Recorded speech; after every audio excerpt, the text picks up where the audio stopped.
Emergency medicine PG Venu Venu Venu Venu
ఈరోజు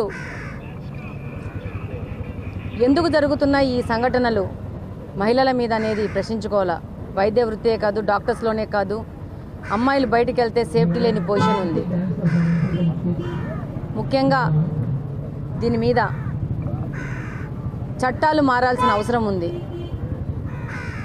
వీరి మీద విచారణ తొందరగా జరగాల్సిన అవసరం ఉంది. కఠినమైన శిక్షలు జరగాల్సిన అవసరం ఉంది. అలాగనే మహిళల రక్షణ మీద ప్రభుత్వాలు ఎక్కువ ప్రాధాన్యత తీసుకొని ఇన్స్టిట్యూషన్స్ కానీ ఎక్కడైనా కానీ నిఘా వ్యవస్థను పెట్టి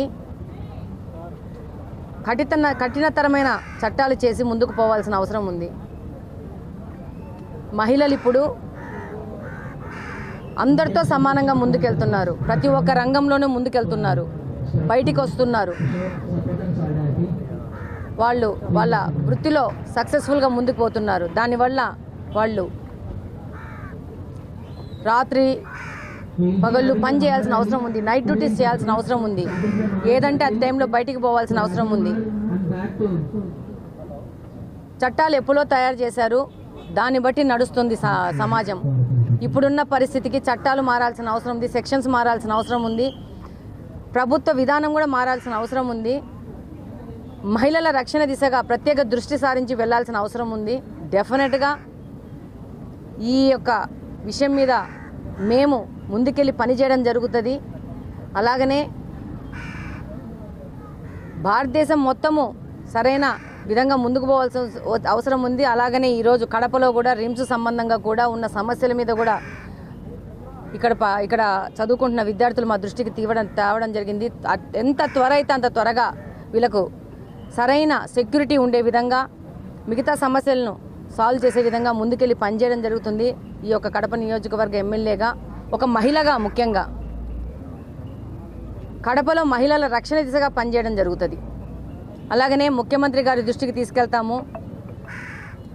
ఎక్కడ లోటుపాట్లు ఉన్నాయి, దీనివల్ల వీటన్నింటినీ సరిదిద్దాల్సిన అవసరం ఉంది. ఏదో సంఘటన జరిగినాక మనము పోరాటం చేయడం కాదు, సంఘటన జరగకుండా జాగ్రత్తలు తీసుకోవాల్సిన అవసరం ఉంది. మహిళల సేఫ్టీ అనేది ప్రభుత్వ ప్రధాన లక్ష్యంగా ముందుకెళ్లాల్సిన అవసరం ఉంది. ఈ మధ్య జరిగిన అసెంబ్లీలో చంద్రబాబు నాయుడు గారు వైట్ పేపర్ కూడా రిలీజ్ చేయడం జరిగింది. ఏ విధమైన సమస్యలు ఉన్నాయని చెప్పేసి వీటన్నిటి మీద మళ్ళా ఒక పెద్ద లెవెల్లో చర్చ జరిగి వీటి మీద ప్రభుత్వం ముందుకు పోయే విధంగా మేము కూడా ముందుకెళ్ళి ఆయనకు ఒక వినతి పత్రం అందిస్తాము. అలాగనే రిమ్స్లో ఉన్న సమస్యల మీద కూడా డెఫినెట్గా అతి త్వరలో ఈ సమస్యల పరిష్కార దిశగా ముందుకెళ్తాము. ఈ యొక్క ఘటన మీద ప్రతి ఒక్కరూ ఒక బ్లాక్ డే ప్రకటించుకొని ముందుకు పోవాల్సిన అవసరం ఉంది. అలాగనే సమాజంలో కూడా పిల్లలకి, ముఖ్యంగా మగపిల్లవాళ్ళకి కౌన్సిలింగ్ జరగాల్సిన అవసరం ఉంది. ఏంటి సమాజము, ఎలా ఉండాలా, మహిళలతో ఎలా ఉండాలా ఏంటి అనేది స్కూల్ ఎడ్యుకేషన్ నుంచి వీళ్ళకు నేర్పాల్సిన అవసరం ఉంది. పెద్ద ఎత్తులో మార్పులు చేయాల్సిన అవసరం ఉంది. ఈ సందర్భంగా నేను తెలియజేసుకుంటున్నాను. Thank you. కేంద్ర ప్రభుత్వం ఒక యాక్ట్ తెచ్చింది, దాంట్లో డాక్టర్స్ లేరు, వాళ్ళని కూడా యాడ్ చేస్తే మాకు కొంత సెక్యూరిటీ వస్తుంది. డెఫినెట్గా ఇందాక ఇచ్చిన వాళ్ళ రిప్రజెంటేషన్లో అది ఉంది. డాక్టర్స్ లేరు, ప్రతి ఒక్కరూ ఉన్నారని చెప్పి దీని మీద డెఫినెట్గా చంద్రబాబు నాయుడు గారి దృష్టికి తీసుకెళ్లేసి, మా యొక్క కూటమిలో మంత్రుల దృష్టికి తీసుకెళ్లేసి, కేంద్ర ప్రభుత్వం ఉన్న మంత్రుల దృష్టికి తీసుకెళ్లి దీని మీద చర్చ పెట్టే విధంగా మేము ముందుకెళ్లి పనిచేయడం జరుగుతుందని ఈ సందర్భంగా తెలియజేస్తున్నాను. They have responded well and వాళ్ళు మాకు లైట్స్ కూడా వేపించారు. బట్ ఫర్దర్గా ఇంకా లైట్స్ వేపించాల్సి ఉంది. మాకు డ్యూటీ డాక్టర్ రూమ్స్ ప్రొవైడ్ చేయించాల్సి ఉంది. ఎస్పెషల్లీ సెక్యూరిటీ గార్డ్స్, ఐసీయూ దగ్గర, క్యాజువాలిటీస్ దగ్గర security guards with intact CCTV cameras కూడా ఇవి. బికాజ్ మెడిసిన్లో ఒక సేయింగ్ ఉందండి, మాకు prevention is better than cure అంటాం మేము ఎప్పుడైనా కూడా. సో ఇప్పుడు అక్కడ ఒక ఇన్సిడెంట్ జరిగింది కాబట్టి ఇక్కడ మనము మన హాస్పిటల్లో రేపు కడప రిమ్స్లో ఏమి జరగకుండా ఉండడానికి మేము ఈ సిచ్యువేషన్ వచ్చింది కాబట్టి మాకు ఈ డిమాండ్స్ ఉన్నాయి, మేము ఇవన్నీ ఫేస్ చేస్తున్నామని చెప్పుకుంటున్నాము. Hope that our problems will get solved. And ఇంకో విషయం కూడా, డాక్టర్ పేషెంట్ రేషియో ఇండియాలో తీసుకుంటే ఒక డాక్టర్కి 900 మంది పేషెంట్స్ ఉంటారు. అంటే ఇప్పుడు ఆమె ఒక్క డాక్టర్ బతికి ఉంటే ఎంతమంది పేషెంట్స్ ప్రాణాలని కాపాడి ఉండగలిగేదో అది మీ ఇమాజినేషన్కే మేము వదిలేస్తున్నాము. అటువంటి మా డాక్టర్స్కే ఈరోజు ప్రొటెక్షన్ లేదు. అందుకే మేము సెంట్రల్ ప్రొటెక్షన్ యాక్ట్ అనేది ఖచ్చితంగా యాజ్ సూన్ యాజ్ పాసిబుల్ ఇంప్లిమెంటేషన్లోకి రావాలని కూడా కోరుకుంటున్నాము. And last but not the least, ఇంత పీస్ఫుల్గా మేము ప్రొటెస్ట్ అండ్ ర్యాలీస్ చేస్తున్నా కూడా చాలామంది థ్రెటన్ చేస్తున్నారు. పీస్ఫుల్గా ప్రొటెస్ట్ చేసే పీపుల్ మీద మాబ్ అటాక్స్ జరుగుతున్నాయి. సోషల్ మీడియాలో జరిగే వాళ్ళ మీద కూడా మాబ్ అటాక్స్ జరుగుతున్నాయి. సో దాట్స్ వై మేము ఒకటైతే రిమైండ్ చేయాలనుకుంటాం, మేము డే 1 నుంచి డెడ్ బాడీస్తో డీల్ చేస్తాం. మేము బోన్స్ అండ్ స్కెలిటన్స్ పక్కన పెట్టుకొని మేము పడుకుంటాం చదువుకునేటప్పుడు ఫస్ట్ ఇయర్ ఆఫ్ అనాటమీలో. తర్వాత ఎన్నో స్లీప్లెస్ నైట్స్ ఉంటాయి మాకు because of night duties and exams. తర్వాత పేషెంట్ కొలాప్స్ అయితే బ్లింక్ ఆఫ్ అ సెకండ్ కూడా వెయిట్ చేయకుండా మేము జంప్ చేసి సిపిఆర్ చేస్తాం, పేషెంట్ని సేవ్ చేస్తాం. సో ఎక్కడో ఒక్కొక్కడ మేము గట్టోళ్ళమే.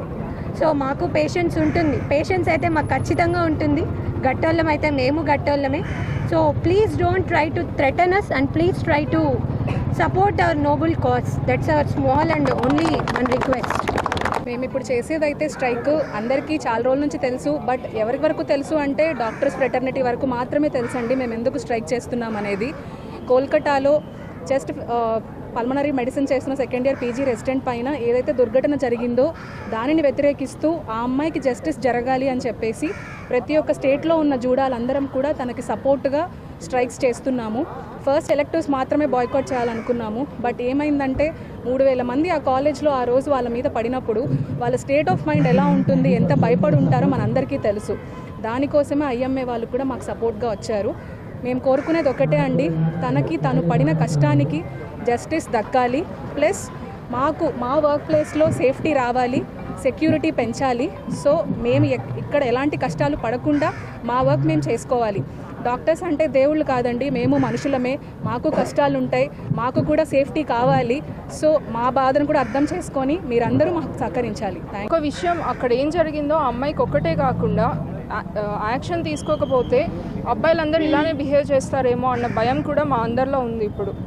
ఎందుకంటే అసలు ఇంత జరుగుతుంది, ఇంత స్ట్రైక్ చేస్తుంటేనే ఎవరు రెస్పాండ్ అవ్వకపోతే ఫ్యూచర్లో ఇంకొక మనిషికి ఇంకో అమ్మాయికి జరిగితే ఎవరు రెస్పాండ్ అవుతారు, ఎవరు ముందుకు వస్తారు మాట్లాడడానికి? ఒకవైపు ఇవన్నీ జరుగుతుంటే ఇంకోవైపు చాలా రేప్ కేసులు ఇవే రిపోర్ట్స్ వస్తూనే ఉన్నాయి. ఇంకా న్యూస్లో చాలా జరుగుతున్నాయి. ఈ 2-3 డేస్గానే 2-3 మెంబర్స్ బయటకు వచ్చిన ఇన్ఫర్మేషనే 2-3 మెంబర్స్ ఇంకా రేప్ అయ్యారని. అది కాకుండా ఇంకా ఎన్ని జరుగుతున్నాయి. అసలు ఎందుకు ఎవరికి భయం లేదు అంటే చట్టం ఏం యాక్షన్ తీసుకోవట్లేదనే కదా ఎవరికి భయం లేదు. సో ఏదైనా కంపల్సరీ యాక్షన్ తీసుకోవాలి. నెక్స్ట్ టైం ఇంకే అమ్మాయికి ఇలా కాకూడదని కోరుకుంటున్నాం. మాకు ఫస్ట్ సెంట్రల్ ప్రొటెక్షన్ యాక్ట్ అనేది రూల్స్ స్ట్రిక్ట్గా రావాలండి. సెక్యూరిటీని పెంచాలి హాస్పిటల్లో. మేము పర్సనల్గా ఎవ్రీ డాక్టర్ ఫేస్ చేస్తున్నారు ప్రాబ్లమ్స్. మేము ఒక డెత్ డిక్లేర్ చేయాలన్నా కూడా చాలా భయపడుతున్నాం, పేషెంట్స్ మా పైన ఎలా రియాక్ట్ అవుతారని. ఎందుకంటే వీ డోంట్ హ్యావ్ సెక్యూరిటీ. మేము సెక్యూరిటీని పిలిచినప్పటికీ కూడా వాళ్ళు ఏం చేయట్లేదు, మేమే ఏమైనా చేసుకోవాల్సి వస్తుంది, మేము మా మటుకు మేమే ఆపుకోవాల్సి వస్తుంది. కానీ సెక్యూరిటీ వాళ్ళు పక్కన నిల్చుని కూడా ఏం రియాక్ట్ అవ్వట్లేదు. ఇదే విషయం నాతో కూడా చాలాసార్లు జరిగింది. Every doctor has face these issues. ప్రతిసారి we have faced it many times. So మాకు ఇప్పుడు కంపల్సరీ స్ట్రిక్ట్ రూల్స్ రావాలి.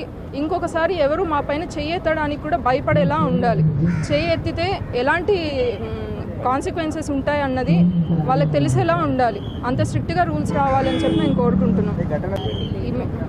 అసలు ఎవరు చేశారన్నది కూడా బయటికి రావట్లేదు. ఎందుకు ఎవరు ఇదంతా ప్రొటెక్ట్ చేస్తున్నారు అంటే చేసిన వాళ్ళని ఎందుకు అలా ప్రొటెక్ట్ చేస్తున్నారు అన్నది కూడా మాకు అర్థం కావట్లేదు. సో అక్కడ ఇన్వాల్వ్ అయిందైతే ఒక్కరని కాదు, మాకు అది క్లియర్గా పోస్ట్మార్టం రిపోర్ట్స్లో చాలా క్లియర్గా మోర్ దెన్ 1 ఇన్వాల్వ్ అయ్యారని తెలుస్తుంది. సో ఎందుకు వాళ్ళని ప్రొటెక్ట్ చేస్తున్నారు అన్నది కూడా మేము దానికోసం కూడా అడుగుతున్నాం.